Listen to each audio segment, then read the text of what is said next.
हफ्ते तक उनका असर या लंबे समय तक उनका असर होगा, उनको हम यहाँ पे एनालाइज करते हैं, आपको बताने की कोशिश करते हैं बिल्कुल आसान भाषा में, जिससे आपको समझ में आए। काफ़ी उथल पुथल रही भारतीय बाजारों में, और भारतीय क्यों, अमेरिका में भी बहुत तगड़ी उठापटक हुई, और उसके पीछे कई सॉलिड रीजंस थे। एक तो सबसे बड़ा रीज़न ये है कि वहाँ का फेड, उसने ऐसे बयान दिए फेड चेयर ने कांग्रेस के सामने अपनी टेस्टिमनी में, जिसके बाद बाजार में एक नर्वसनेस आई। उसके बाद हफ्ता बीतते बीतते आखिरी दिनों में एक ऐसी खबर आई जिसने पूरी दुनिया के बैंकिंग सेक्टर को हिला के रख दिया। अमेरिका के 2 बैंक या फाइनेंशियल इंस्टीट्यूशंस कहें, उसमें तगड़ी पिटाई हुई। एक का नाम था सिलिकॉन वैली बैंक, जिसको SVB के नाम से भी जानते हैं, और दूसरा सिल्वरगेट कैपिटल। इन दोनों के शेयर्स में एक में 60% की गिरावट और एक में 42% की गिरावट एक दिन में हुई है। क्यों हुई है, इस पे चर्चा करेंगे हम लोग। काफ़ी लंबी इस पे बातचीत होनी चाहिए, क्योंकि इसका असर पूरी दुनिया के बैंकिंग सेक्टर में है। तो यही सब कुछ इस शो में आज हम लोग डिस्कस करने वाले हैं। हमारे साथ जो मेहमान हैं उनसे मैं आपका परिचय करा दूं। विशेष तौर पर हमारे साथ जुड़ रहे हैं अनुराग सिंह जी, मैनेजिंग पार्टनर हैं एनसिट कैपिटल के, अमेरिका से जुड़ रहे हैं, और इस पे समझें बार बार हर हफ्ते जब भी देखो तब हमारी चर्चा की शुरुआत वहीं से होती है। दूसरे अभय अग्रवाल जी हमारे साथ हैं, पाइपर सैरिका के फाउंडर, CEO, MD, मालिक, और इनसे चर्चा होगी कि इसका असर हम लोग यहाँ पे क्या देख सकते हैं दूसरी तमाम घटनाओं का। संजय सिन्हा सर हमारे साथ हैं, सिट्रस एडवाइजर हैं के फाउंडर हैं और मार्केट के वेटरन हैं, और साथ ही हमारे साथ इस बार एक नए मेहमान जुड़ रहे हैं, विशाल चंदीरामानी साहब, जो ट्रस्ट लोटस वेल्थ के मैनेजिंग पार्टनर हैं। विशाल जी, बहुत बहुत स्वागत है आपका। अब आज हम क्या डिस्कस करने वाले हैं ये आपको बता दूं। फ्री फ्लो होता है, इनफॉर्मल होता है, लेकिन हम लोग एक सीमा बनाते हैं कि इस विषय पर बात करेंगे, उसको हम कहते हैं ऑन द शो। कि शो में हम क्या चर्चा करने वाले, हम 4 विषयों पर बात करेंगे। एक तो ये SVB यानी जो बैंक था वो क्यों गिरा, और सिल्वरगेट में इतनी कमजोरी क्यों आई। दूसरी बातचीत हम करेंगे कि फेड दरअसल क्या चाहता है, क्या करने वाला है, क्योंकि जो फेड चेयर की कमेंट्री थी वो बहुत हार्श थी कि स्ट्रॉन्गर, लॉन्गर, और कितने समय तक चलेगी किसी को पता नहीं। तो इस पे बातचीत होगी। तीसरी बातचीत होगी भारतीय बैंकिंग सिस्टम की। बहुत स्ट्रांग दिख रहा है हमारा बैंकिंग सिस्टम। 2 खास तौर पे चर्चा के विषय हैं। एक तो क्रेडिट कार्ड का जो डेट है वो काफी बढ़ा है, यानी लोग बहुत खर्चा करें प्लास्टिक मनी के थ्रू, और दूसरा जो ओवरऑल बैंकिंग सिस्टम की हमारी रिपोर्ट है वो ये सजेस्ट करती है कि हम बहुत ही स्ट्रांग मूवमेंट पे खड़े हैं। हमारा ग्रॉस NPA टिकट्स के लो पे है, 4% से नीचे आने वाला जब हम इस साल की क्लोजिंग करेंगे। तो इस तरीके का मजबूत सेक्टर हमारा जो बैंकिंग है, क्या उस पर किसी तरीके की कोई डर, कोई आशंका, कोई खबर हो सकती है। और चौथा विषय होगा कि HNIs और अल्ट्रा HNIs कहाँ पैसे लगा रहे हैं, उनकी नज़र कहाँ पे है, इन सब पे बातचीत होगी हमारी। बहुत बहुत स्वागत है आपका इस वीकेंड शो में। सबसे पहले, अभी फेड से छुटकारा नहीं मिला तो सिलिकॉन वैली में कांड हो गया। क्या हुआ दरअसल, क्या मैं दर्शकों को बताइए एकदम आसान भाषा में, क्या कर दिया उसने ऐसा।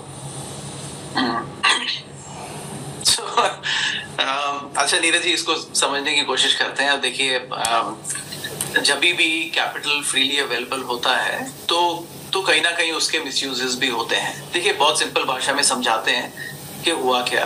और देखिए Neeraj ji, I should admit that I am not trying to be wiser. मुझे भी उतना ही नॉलेज है जितना अभी खुल के आई है। आई थिंक बाद में और डिटेल समझ में आएंगे कि हुआ क्या है। बट तकरीबन नीरज, कोई भी बैंक अगर ट्रबल में आता है ना, तो उसके कोर पे एक ही इश्यू होता है, वो होता है डिपॉजिट रन।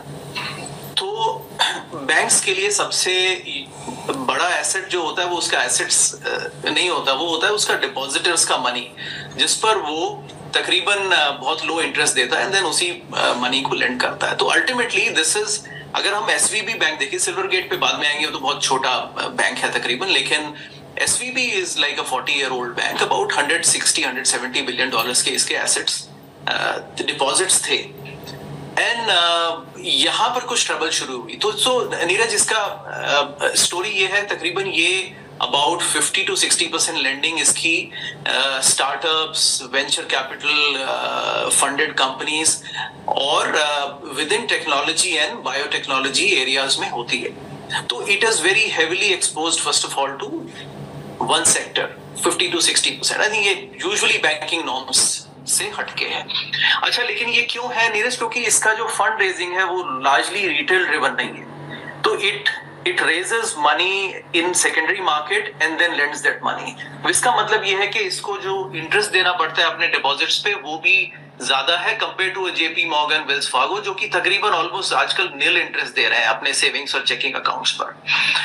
अब बैंक्स ने इसकी बात करें अगर एसवीबी की, तो ये अपने क्वार्टरली अपडेट में, पिछले अपडेट में भी इन्होंने कहा था कि इस समय इंडिया में भी तमाम कंपनीज हैं ये जो हमारी अभी 21 में लिस्ट हुई हैं, अगर इनको वीसी से फंडिंग रुक जाती है तो या तो इनको मार्केट से फंडिंग चाहिए, लेकिन इनको रेगुलर बेसिस पे अपने डिपॉजिट्स में डिप करना पड़ता है। When they dip into the deposits, वो डिपॉजिट नीरज बैंक्स में ही तो पड़े हुए हैं, तो बैंक में डिपॉजिट कम होंगे। तो उन्होंने कहा था कि हमारा क्रिटिकल प्रॉब्लम है कि बर्न रेट कंपनीज का बढ़ गया है और वो वीसीज फंड नहीं कर पा रहे हैं, वो फंड हो रहा है हमारे डिपॉजिट से। अब बैंक का डिपॉजिट बेस कम होगा तो कहीं ना कहीं बैंक को वो कैश तो रखता नहीं है बैंक उतना, तो बैंक को वो फाइनेंस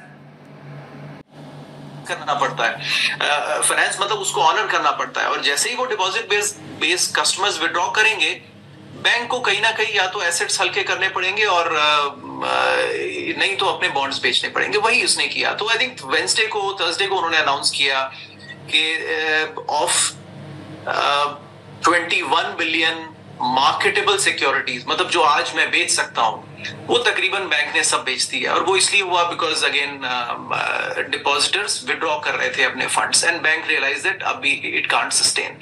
तो उसने वो बेचा और उसमें करीब उसको $2 बिलियन का लॉस हुआ, क्योंकि अगर आप पहले मैच्योरिटी से पहले बेचेंगे तो ऑफकोर्स मार्केट रेट पे आपको लॉस हो सकता है। और फिर बैंक अनाउंस्ड किया अब हमें $2 बिलियन मार्केट से एक्स्ट्रा रेज करने पड़ेंगे, विच ऑल्सो इंडिकेटेड कि बैंक इज